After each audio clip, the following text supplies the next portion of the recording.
Hello दोस्तों, मैं अमुद कुमार आप सभी को स्टडी टू लाइफ में स्वागत करता हूं। दोस्तों, आशा करते हैं आप लोग अच्छे होंगे, स्वस्थ होंगे और पढ़ते होंगे। तो दोस्तों, आज फिर मैं आप लोग के बीच एक न्यू टॉपिक के साथ आया हूं। ये मेरा जो जीके का 1000 सीरीज का प्रश्न चल रहा है।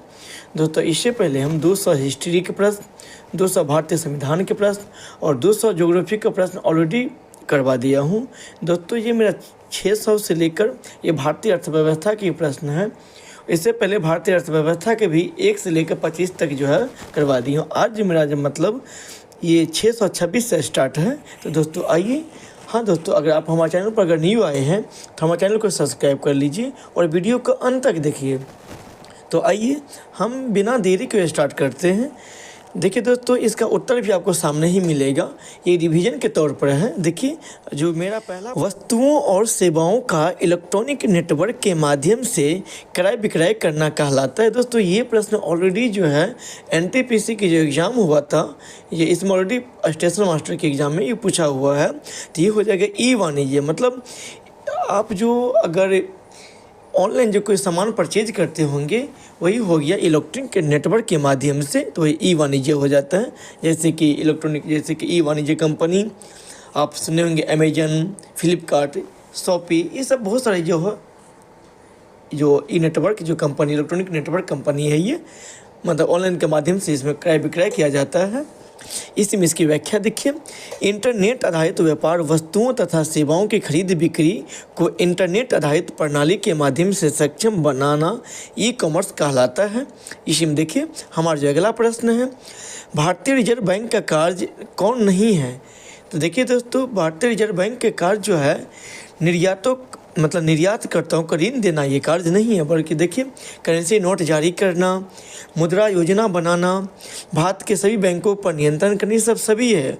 और इसमें एक कार्य नहीं है, इसमें खाता भी नहीं खोलता है कोई भी व्यक्ति को।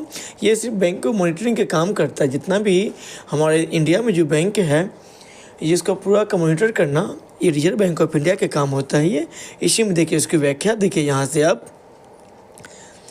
भारतीय रिजर्व बैंक के प्रमुख कार्य निम्नलिखित हैं: मौद्रिक नीति का संचालन करना, शाख नियंत्रण करना, मुद्रा जारी करना और बैंकों का बैंक के रूप में कार्य करना, विदेशी मुद्रा भंडार का संरक्षण और विदेशी विनिमय दर का नियमन, ये सभी कार्य जो है रिजर्व बैंक ऑफ इंडिया के हैं। इसी में देखिए हमारा जो अगला प्रश्न है, एक देश एक राशन कार्ड योजना को पायलट प्रोजेक्ट के रूप में कौन से राज्यों में लागू किया गया था। तो इस प्रश्न का उत्तर हो जाएगा आंध्र प्रदेश और तेलंगाना में जो संयुक्त रूप में लागू किया गया था। इसी में देखिए इसकी व्याख्या। एक देश एक राशन कार्ड योजना को पायलट प्रोजेक्ट के रूप में आंध्र प्रदेश, तेलंगाना, महाराष्ट्र और गुजरात में शुरू किया गया था। इस योजना का मुख्य उद्देश्य यह सुनिश्चित करना था कि कोई भी गरीब व्यक्ति सब्सिडी आधारित खाद्यान्नों से वंचित न रहे। इसी में देखिए हमारा जो अगला प्रश्न है, सेबी के कार्यों में सम्मिलित हैं। तो इसका उत्तर हो जाए देखिए सभी होगा। इसमें देखिए स्टॉक एक्सचेंज के कार्यों को विनियमित करना और शेयर बाजार से संबंधित अनुचित एवं धोखाधड़ी से परिपूर्ण व्यापारिक कार्यों पर रोक लगाना, प्रतिभूतियों के अंतरंग व्यापार को नियंत्रित करना और उपयुक्त सभी हो जाएगा। इसी में देखिए इसकी व्याख्या आप यहाँ समझिए। सेबी द्वारा निम्नलिखित कार्य किए जाते हैं। जो स्टॉक जो है, यहाँ से स्टॉक एक्सचेंज के कार्यों को विनियमित करना, शेयर बाजार से संबंधित अनुचित एवं धोखाधड़ी से परिपूर्ण व्यापारिक कार्यों पर रोक लगाना और प्रतिभूतियों के अंतरंग व्यापार को नियंत्रित करना, ये सभी कार्य जो है सेबी का है। इसी में देखिए हमारा जो अगला प्रश्न है, अवमूल्यन का उद्देश्य होता है। तो इस प्रश्न का उत्तर हो जाएगा निर्यात को प्रोत्साहित करना, ये अवमूल्यन का उद्देश्य होता है। देखिए इसकी व्याख्या। अवमूल्यन के माध्यम से किसी देश द्वारा अपने निर्यातों को बढ़ाया जाता है तथा आयातों में कमी लाई जाती है। इसी में देखिए हमारा जो अगला प्रश्न है, बुल एंड बियर शब्दावली का संबंध किससे है। तो इस प्रश्न का उत्तर हो जाएगा ये स्टॉक मार्केट से संबंधित है। देखिए इसकी व्याख्या यहाँ समझिए आप। बुल एंड बियर शब्दावली का संबंध स्टॉक मार्केट से है। इसी में देखिए आगे, स्टॉक मार्केट के संबंध में बुल्स का अर्थ होता है तेजी और बियर्स का अर्थ होता है मंदी। तो इस प्रकार हो जाएगा, बुल्स एंड बियर्स का अर्थ होता है ये स्टॉक मार्केट से। बुल्स और बियर्स के इस्तेमाल से मार्केट की दशा और दिशा दोनों का पता चलता है। इसी में देखिए हमारा जो अगला प्रश्न है, भारत में आर्थिक सर्वेक्षण प्रत्येक वर्ष सरकारी तौर पर प्रकाशित किया जाता है। तो इस प्रश्न का उत्तर हो जाएगा, वित्त मंत्रालय के द्वारा जो है ये प्रकाशित किया जाता है। भारत का आर्थिक सर्वेक्षण भारत सरकार के वित्त मंत्रालय द्वारा जारी एक वार्षिक दस्तावेज है। इसमें भारत की अर्थव्यवस्था से संबंधित आधिकारिक और अद्यतन डेटा स्रोत को शामिल किया जाता है।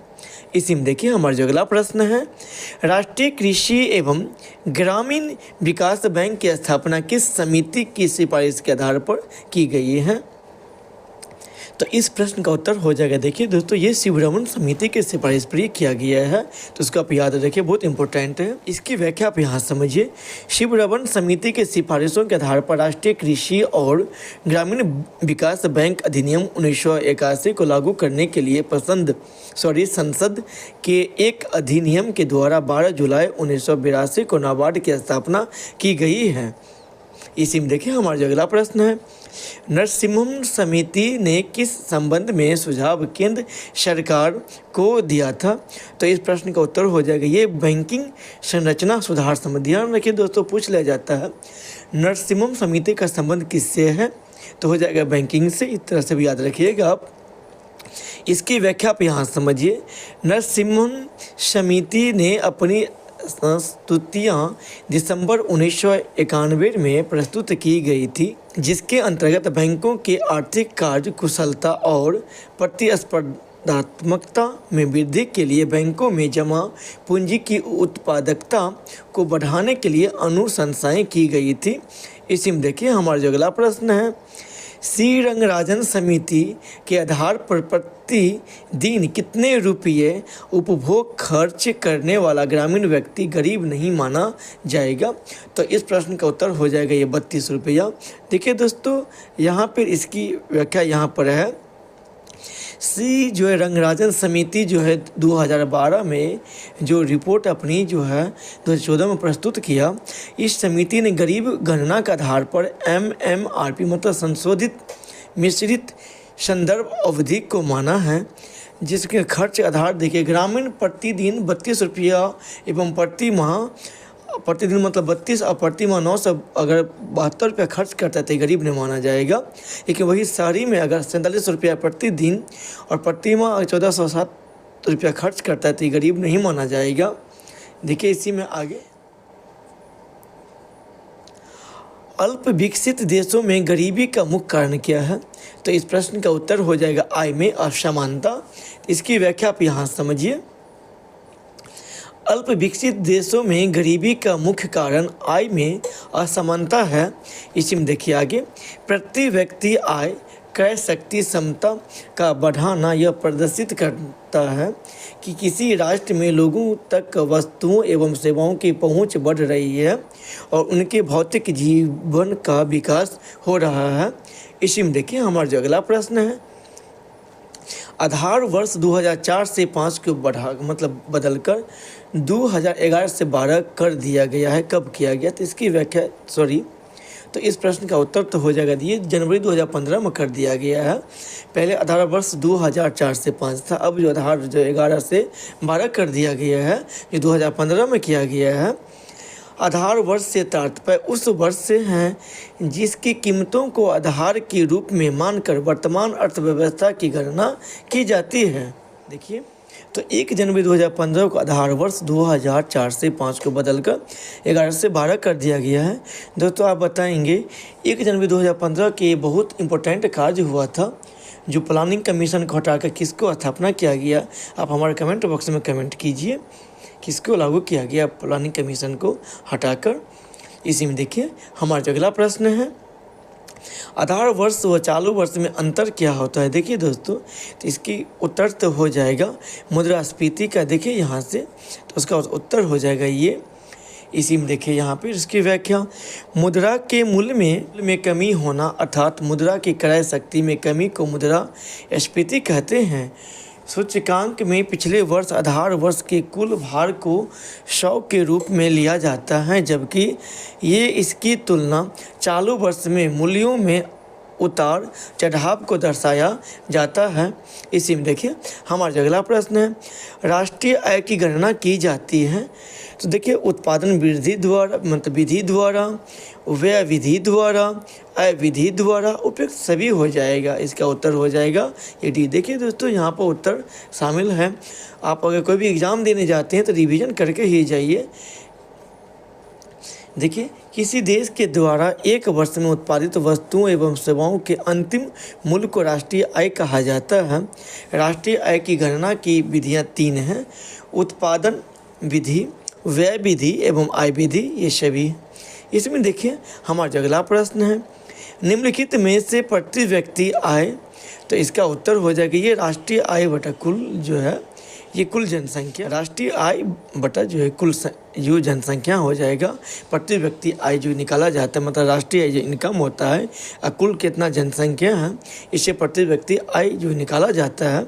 यहाँ पर देखिए इसकी व्याख्या, प्रति व्यक्ति आय प्राप्त करने के लिए किसी देश की राष्ट्रीय आय को जनसंख्या से विभाजित किया जाता है। तो प्रति व्यक्ति आय बराबर राष्ट्रीय आय बटा कुल जनसंख्या हो जाएगा। इसे प्रति व्यक्ति आय की जो है निकलता है। इसको आप याद रखें। मुद्रा की क्रय शक्ति में कमी आने को क्या कहलाता है? तो इस प्रश्न का उत्तर हो जाएगा ये मुद्रास्फीति। इसकी व्याख्या आप यहाँ समझिए, मुद्रा के मूल्य में कमी होना अर्थात मुद्रा की क्रय शक्ति में कमी को मुद्रास्फीति कहते हैं। एक निश्चित समय सीमा में वस्तुओं तथा सेवाओं की कीमती में वृद्धि तथा मुद्रा की क्रय शक्ति में कमी मुद्रास्फीति कहलाती हैं। इसी में देखिए हमारा जो अगला प्रश्न है, भारत में कर्मचारियों के महंगाई भत्ते के निर्धारण का आधार क्या है? तो देखिए उसका उत्तर हो जाएगा उपभोक्ता मूल्य सूचकांक होगा। इसकी व्याख्या आप यहाँ समझिए, भारत में महंगाई भत्ते का निर्धारण उपभोक्ता मूल्य सूचकांक द्वारा किया जाता है। सीपीआई द्वारा सरकारी कर्मचारियों के वेतन व भत्तों में संशोधन किया जाता है। महंगाई भत्ता वर्ष में 2 बार घोषित किया जाता है। इसी में देखिए हमारा जो अगला प्रश्न है, थोक मूल्य सूचकांक आधार वर्ष है। तो इस प्रश्न का उत्तर हो जाएगा 11 से 12। अभी जस्ट पढ़े हैं जो आधार वर्ष से 4 से 5 को बढ़ाकर 1 जनवरी 2015 को 11 से 12 कर दिया गया है। आप उसको याद रखें। इसी में इसकी व्याख्या भी देखिए यहाँ से, थोक मूल्य सूचकांक आधार वर्ष 11 से 12 हैं। भारत में मुद्रास्फीति को WPI के आधार पर मापा जाता है। इसका प्रकाशन वाणिज्य एवं उद्योग मंत्रालय द्वारा किया जाता है। इसी में देखिए हमारा जो अगला प्रश्न है, वर्तमान में RBI के गवर्नर कौन है? तो दोस्तों अभी वर्तमान जो है शक्तिकांत दास हैं। इसको आप याद रखिए। इसी में देखिए इसकी व्याख्या यहाँ से, वर्तमान में RBI के गवर्नर जो है शक्तिकांत दास हैं। उन्होंने 11 दिसंबर 2018 को पदभार ग्रहण किया है और वो अभी तक हैं रिजर्व बैंक के 25वें गवर्नर जो बने जो शक्तिकांत दास, और RBI के पहले गवर्नर ओसबोर्न स्मिथ थे। इसको आप याद रखें। इसी में देखिए हमारा जो अगला प्रश्न है, नीति आयोग के पदेन अध्यक्ष होता है। तो दोस्तों देश के प्राइम मिनिस्टर जो नीति आयोग के पदेन अध्यक्ष होता है। दोस्तों आपको बता दें नीति आयोग का स्थापना जो 1 जनवरी 2015 को किया गया। इससे पहले प्लानिंग कमीशन था, इसको रिप्लेस करके नीति आयोग की स्थापना किया गया है। देखिए यहाँ से नीति आयोग के पदेन अध्यक्ष अध्यक्ष प्राइम मिनिस्टर होते हैं, जो वर्तमान में भी नरेंद्र मोदी हैं। तो उसका अध्यक्ष भी नरेंद्र मोदी भी होंगे। नीति आयोग की प्रथम अध्यक्ष नरेंद्र मोदी ही थे, क्योंकि इससे अगर पूछ लिया जाएगा आपको योजना आयोग के प्रथम अध्यक्ष कौन थे, तो हो जाएगा पंडित जवाहरलाल नेहरू, क्योंकि पंडित जवाहरलाल नेहरू के समय में योजना आयोग की स्थापना किया गया था और इसको रिप्लेस करके प्राइम मिनिस्टर नरेंद्र मोदी के कार्यकाल में किया गया था 1 जनवरी 2015 को। इसलिए उसका पहला अध्यक्ष नरेंद्र मोदी हैं, अभी तक वही हैं। इसी में देखिए हमारा जो अगला प्रश्न है, निम्नलिखित में से मौद्रिक नीति के गुणात्मक उपाय हैं। तो इस प्रश्न का उत्तर हो जाएगा ये साख कोटा निर्धारण, चयनात्मक ऋण नियंत्रण, नैतिक दबाव, उपयुक्त सभी हो जाएगा। इसी में देखिए इसकी व्याख्या यहाँ से, मौद्रिक नीति के गुणात्मक उपाय में सम्मिलित हैं साख कोटा निर्धारण, सीमांत आवश्यकता का निर्धारण, चयनात्मक ऋण नियंत्रण, नैतिक दबाव, सज्जा व प्रत्यक्ष कार्यवाही, ये सब याद रखें आप। इसी में देखिए हमारा जो अगला प्रश्न है, उपयोगिता से क्या अभिप्राय है? तो इस प्रश्न का उत्तर हो जाएगा आवश्यकता को संतुष्ट करने की शक्ति। आप इसको याद रखें। इसी में देखिए हमारा जो अगला प्रश्न है, अर्थशास्त्र में उपयोगिता से अभिप्राय आवश्यकता को संतुष्ट करने की शक्ति से है। कोई भी वस्तु स्वास्थ्य के लिए हानिकारक हो या लाभदायक हो, उपभोक्ता की आवश्यकता व इच्छाओं के तृप्त करने वाली होनी चाहिए। इसी में देखिए हमारा जो अगला प्रश्न है, पीपुल्स प्लान मतलब जनवादी योजना का प्रतिपादन ... द्वारा किया जाता है। तो इस प्रश्न का उत्तर हो जाएगा M.N. राय। देखिए यहाँ से इसका मतलब किया गया था ये, इसकी व्याख्या यहाँ समझिए आप। ये वर्ष 1945 में M.N. राय द्वारा पीपुल्स प्लान जनवादी योजना का निर्माण किया गया था। इसके तहत आम जन की मूलभूत आवश्यकताओं की पूर्ति पर बल दिया गया था। इसी में देखिए हमारा जो अगला प्रश्न है, भारतीय राष्ट्रीय विकास परिषद की स्थापना कब किया गया? दोस्तों ये भी प्रश्न बहुत VVI है, इसको आप याद रखें, बहुत VVI प्रश्न है, बहुत VVI प्रश्न है। तो यहाँ देखिए, तो इसका उत्तर हो जाएगा अगस्त 1952 में ये किया गया था। तो उसका तो उत्तर हो जाएगा ये C। देखिए यहाँ पर डेट के सहित व्याख्या में आपको हम बताते हैं। राष्ट्रीय विकास परिषद जो है, राष्ट्रीय विकास परिषद NDC की स्थापना 6 अगस्त 1952 को की गई। इसकी प्रकृति गैर संवैधानिक तथा गैर वैधानिक है। राष्ट्रीय विकास परिषद में योजना आयोग के सभी सदस्य शामिल होंगे। इसी में देखिए हमारा जो अगला प्रश्न है, केंद्रीय बजट में निम्नलिखित में से कौन से घाटे की अवधारणा सबसे नहीं है? तो इस प्रश्न का उत्तर हो जाएगा प्रभावी राजस्व घाटा, उसको आप याद रखें। इसी में देखिए हमारा जो अगला इसी में देखिए इसकी व्याख्या, प्रभावी राजस्व घाटा जो बजट जो 11 से 12 जो आधार वर्ष वर्तमान में वही 11 से 12 हैं, केंद्रीय बजट में पेश की गई थी। प्रभावी राजस्व घाटा पूंजीगत संपत्ति के निर्माण के लिए राजस्व घाटे और अनुदान के बीच का अंतर है। दोस्तों आज का टॉपिक हम यहीं पर समाप्त करते हैं। इससे आगे प्रश्न जो है हम नेक्स्ट वीडियो में पढ़ेंगे। धन्यवाद दोस्तों।